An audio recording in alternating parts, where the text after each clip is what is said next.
నమస్కారం స్వామి.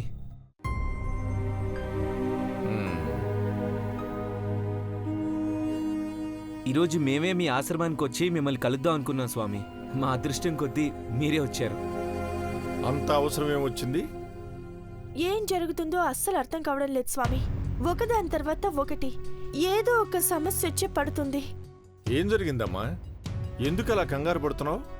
నిన్న ధర్మ బాబాయ్ వచ్చి మాయమైన ఎదిరింటి అమ్మాయి నిషా చనిపోయిందని చెప్పారు. కానీ రాత్రి సిరి వచ్చి తనకి నిషా కనిపించిందని, తనతో మాట్లాడిందని చెప్పింది.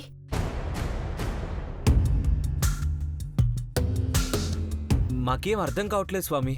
తాయెత్తు కట్టిన తర్వాత కూడా ఇలా జరగడం ఏంటి?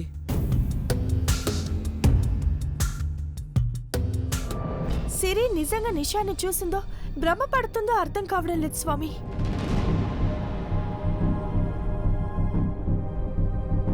పాప ఎక్కడుంది? లోపలుంది స్వామి. పదండి. రండి స్వామి, రండి.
ఏం జరిగింది స్వామి?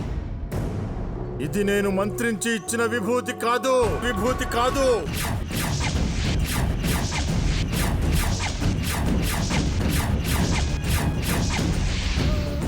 ఏంటి స్వామి మీరనేది?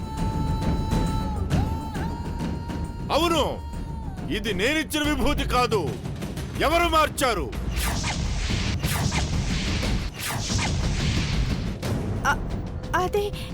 అది మీరిచ్చిన విభూదే స్వామి. కాదంటున్నాను కదా.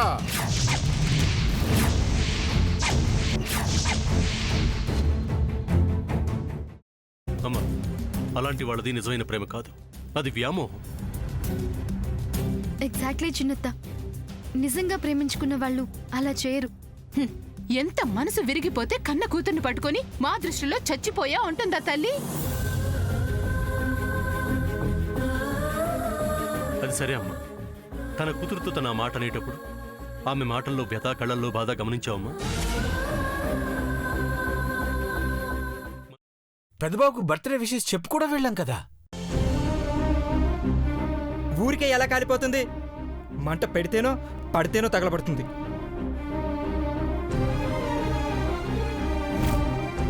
కరెక్ట్ చిన్నబాబు, నీకొచ్చినట్టే నాకు డౌట్ వచ్చింది.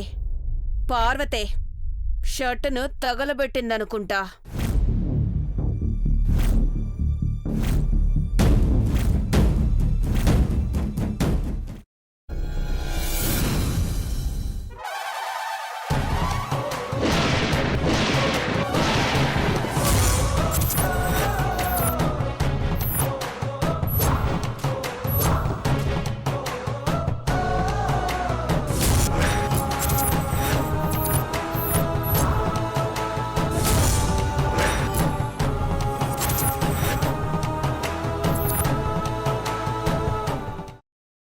తర్వాత పొట్టు తీసేసి చాప్ చేసి పక్కన పెట్టుకోవాలి. ఒక ప్యాన్లో కొద్దిగా నూనె వేడి చేసి అందులో ఆవాలు, మినప్పప్పు, శనగపప్పు, కరివేపాకు, సన్నగా తరిగి పెట్టుకున్న ఉల్లిపాయలు వేసుకుని 1 నిమిషం పాటు వేయించుకోవాలి. ఆ తర్వాత కాల్చి కట్ చేసి పెట్టుకున్న వంకాయని కూడా అందులో వేసుకుని బాగా మిక్స్ చేసి బౌల్లోకి ట్రాన్స్ఫర్ చేసుకుని అందులో తగినంత చిక్కటి పెరుగు లేదా పల్చటి పెరుగు వేసుకుని మిక్స్ చేసి అన్నంతో కానివ్వండి, చపాతీతో కానివ్వండి సర్వ్ చేసినా చాలా బాగుంటుంది.